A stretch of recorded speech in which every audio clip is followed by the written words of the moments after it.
So, as kingdom citizens, be watchful over that.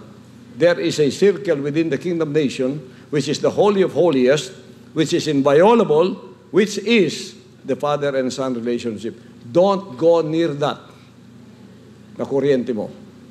Ang kalibutan na kuryente na. Maraming salamat, Mr. Chair. At isisingit ko na lang din po kanina kasi nag-discuss kayo. To General Torre, pag mayroong mga earthquake, di ba usually ilang araw ba ang lifespan ng, sa tingin nyo, bago na kayo mag-i-end ng inyong search? Pag merong bumagsak na gusali, halimbawa nung sa earthquake sa Baguio, ilang araw usually ang standard operating procedure na sa tingin ninyo na tama na, wala nang pag-asang makita yun. At pangalawa, after 13 days, no, do you think sa tingin ninyo kung may tao talaga doon sa ilalim, magsusurvive pa yun sa ngayon? Paano siya magsusurvive? May hangin, may pagkain, may aircon ba doon? Sa tingin ninyo, ano pang pwedeng madidiscover ninyo doon sa ilalim? Kung meron talaga kayong hinahanap doon sa ilalim after 13 days po. Your Honor, as for your first question, I'm not an expert on the rescue and on how long can a rescue be conducted. However, on the second issue, whether a person can survive in bunker for so long, what we are looking here, sir, is the end-of-the-world type bunker or Mageddon type bunker that can support life for extended periods of time. So there's really no assurance, there's really no estimates on how long they can survive in here, because we believe that they can survive for not only 13 days, but more than or extended periods of time, because we're not looking here, sir, at an ordinary makeshift bunker. This is something that is built by somebody who has 2 airplanes and 2 helicopters in his hangar. So, among others. So, this is something that's can be done and can really be built by somebody who is stature. So, sa tingin mo, kayang mag-survive ng ilang buwan dyan? Given enough resources, sir, people can really survive below ground, and which I will cover in my presentation later on, sir. May kuryente doon sa ilalim? Yes, sir, definitely. Ventilation, current, food, water, all the work, sir. And it could be very, very a comfortable life for a person, sir. And then yung unang tanong ko kanina, yung end game dito, tatanungin ko rin sa KOJC dito. Anong end game ba rito? Anong in-expect po natin? That's also covered in the last 3 slides of my presentation, sir. That will be covered. The end game, sir, is really you can address the question directly. Yes, we don't have to wait for your presentation. We will not stop until Mr. Kibuloy is arrested, because we really gonna turn our back against the helpless and voiceless victims of Mr. Kibuloy. So, meaning you intend to stay there forever? Kung forever hindi makita si Pastor Kibuloy? We have some recommendations in my presentation so that we can end this positively, sir. Because as we remember that compound is not only being used by Pastor Kibuloy. If you believe he is still there, may mga estudyante dyan nag-aaral na hindi na nakapag-aral. May mga nakatira dyan na hindi na nakatira, pinalabas ninyo doon sa kanyang tinirahan. Sir. Merong nagwo-worship dyan na hindi na nakapag-worship dahil nga sa presensya ninyo. So, you mean to say you are willing to sacrifice all these rights, all these human rights of these people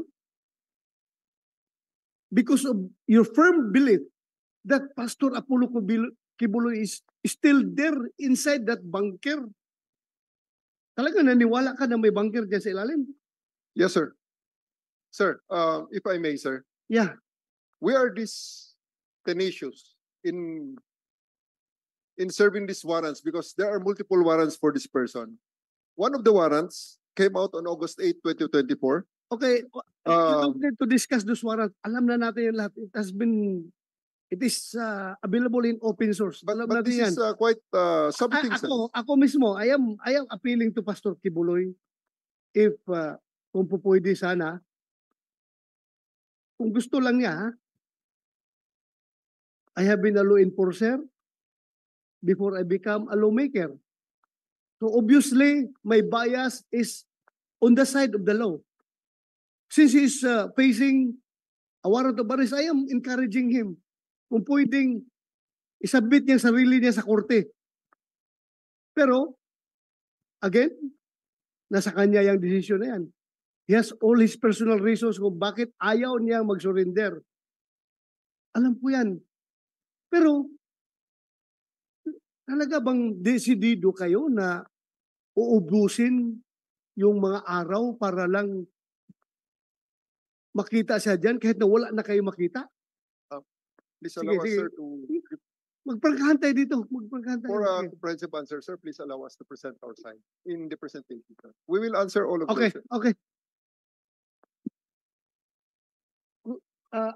Senator Bongo, Bakit tanong, hindi pa yung tapos tanong ko Senator kanina, sinagot niya, ano yung, sensya na kayo ha, na-miss ko lang yung saging dito. Tugba ng saging kaunta. Anong in-expect niyo pong endgame rin dito? Dahil as a Dabawenyo rin, gusto rin namin ng tahimik na buhay. Ang hirap. Airport, yan talagang isa sa unang daanan talaga ng mga bisita rin. Hindi lang taga Davao ang dumadaan dito sa Davao eh. Mga taga Cotabato, Region 12, dito yan sumasakay. From Region 10, from Caraga. Dumadaan talaga yan ng Davao. Naging sentro na po ang Davao City ng Mindanao. So ano pong endgame na ina-expect nyo rito? Since nandito yung komite, para sana matapos na po itong kaguluhang ito. Sir, if I may, we follow the law, sir. People versus Ratso, the Supreme Court said, sir, if you are only armed with an arrest warrant, that cannot be used as a reason to conduct an intrusive search. If there is a search that has to be conducted in cases of arrest warrants, the law requires that there must be a lawful arrest yet, no? And this lawful arrest must precede the search. The process cannot be reversed. What we are seeing here is a classic example of police officers guided by a general, Your Honor, who is conducting an intrusive search without a search warrant. And they are using a single warrant of arrest, or maybe he has many warrants of arrest, which he failed to show us, as a legal license to convert a property owned by a third persons, no? Not even one of the accused. Can we use this arrest warrant to conduct omnibus search, intrusive search, violate the freedom of worship, which is one of the preferred rights under the 1987 Constitution? Philippine Blooming Mills, we teach that to our students. And there must be clear and dangerous tendency test. There is the dangerous tendency test. There is clear and present danger. Yet they are preventing our clients from using the same. Are we saying that just because you have a warrant of arrest, you are now continuing your search there and violate even the most basic of laws, that in People versus Ratso, you can conduct a lawful search only if there is already an arrest? Ang proseso kasi hindi nababaliktad eh. Hindi mo gagamitin yung arrest warrant para mag-conduct ka ng intrusive search and unending and continuing. Their belief na reasonable belief daw, no? Yung reasonable belief, ang contemplation ng Supreme Court dyan ay may A1 ka information talaga na nandun sa isang particular area and defined. And you don't have to conduct a search because if you will use an arrest warrant, no, as a justification. Alam mo, Atty. Torion, I have to cut you short. You need not explain that to them. Alam nila yan. Thank Alam you, nila Your yan. Honor. Alam nila yan. Ako magpaputol ako dito ng 5 kamay ko kung hindi nila alam yan. 5 daliri ko kung hindi nila alam yan. They know that. Alam nila yan. Search incidental to a lawful arrest. Alam mo yan. Kailang basic, advanced, USIC, lahat yan pinag-usapan palagi yan. But I don't know. Why? Why? Please continue the endgame. Your Honor, Endgame nyo, anong ina-expect Yeah. nyo rito? as an executive minister of the Kingdom of Jesus Christ, our rights are being violated. The missionary workers are suffering too much. Isipin niyo, So ayun na nga, ayon po dito kay General Torre ay isang doomsday bunker o end of the world bunker ang pinagtataguan ni Kibuloc. Ito po ang ibinigay na clue ni Kibuloc sa isa sa kanyang mga pagwawali-wali, yung kanyang pangangaral. Ito po yun, panoorin po ninyo. So, kingdom citizens, be watchful over that. There is a circle within the kingdom nation, which is the Holy of Holiest, which is inviolable, which is the father and son relationship. Don't go near that. Na kuryente mo. Ang kalibutan na kuryente na. So, napanood nyo po, ayan na yung clue. Yan na din yung tinutukoy nitong si General Torre. Talagang pinagandaan to ni Kibuloc. Ito po, alam niyo, sa totoo lang, makasarili si Kibuloc. Bakit? Kasi itong bunker na ito, alam ba ito ng mga tauhan ng KOJC? Alam ba ito ng ibang miyembro ng KOJC? Ito bang bunker na to ay napuntahan na ba ng mga miyembro ng KOJC? Kasi kung hindi, ibig sabihin, kapag magugunaw na ang mundo, walang ibang masisave dito kundi si Kibuloc at ang kanyang mga parausan. Ganon ang gagawin ni Kibuloc at siya ang magsisimula ng isang panibagong lahi. Parang si sino po ba yung sumakay sa bangkang malaki na mayroong mga hayop? Si Moises ba yun? O kalimutan ko. Hindi kasi ko masyadong diyan sa mga istorya po sa Bible Yan po yung bunker na pinagtataguan ni Kibuloc. Makasarili si Kibuloc.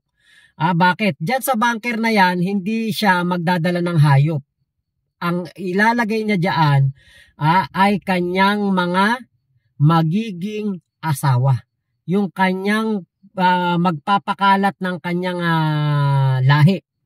Ganon po ang tinutukoy na ito ni General Torre. Maliwanag na maliwanag dito, ito na po yung sinasabi ni Kibuloc na isang malaking bilog na nandito sa ilalim daw po ng KOJC compound. Huwag daw pupunta ang kahit sino doon dahil makukuryente. Alam niyo po sa tinatakbo ng hearing na ito, alam naman natin, bias si Bato, bias si Bongo, bias si Robin Padilla, at talagang po ito, hearing po na ito ay hindi po ito hearing para maging patas sa lahat. Ito po ay hearing para pumabor sa kulto. Kung mapapansin po ninyo, itong kulto ni Kibuloc na po ang nag-i-interrogate. Sila na po ang mga nagsasalita at nagtatanong sa mga kapulisan. Di ba, ikaw dati kang Chief PNP, Bato de la Rosa. Sa halip na ipagtanggol mo ang mga dati mong kabaro, parang idinidiin mo pa. Dinramahan ka lang nung matandang hukluban, nagpadala ka naman. Korte nga hindi pinigilan ang paghahain ng warrant of arrest dito kay Kibuloc sa ginagawa nilang operasyon diyan sa loob ng KOJC compound. Tapos ikaw pa magpapahinto. Sino ka? Di ba magkahiwalay ang legislative sa mga kapulisan? Sa justice? Di ba magkahiwalay yan? Sa judiciary? Bakit mo pinapakailamanan ang ginagawa ng mga kapulisan? Protector ka ba ng kulto? Alam na ng taong bayan kung ano ang gagawin sa 2025. Pag nakita nyo yung pangalan ni Bato, alam nyo na. So yun lamang po, maraming salamat sa pagsama nyo dito sa aking vlog na ito. Ingat po kayo. Nasan mang panig kayo ng mundo, Momo, chup chup. Love you, God bless us all Pilipinas. God first, wag po tayong maniniwala sa kulto.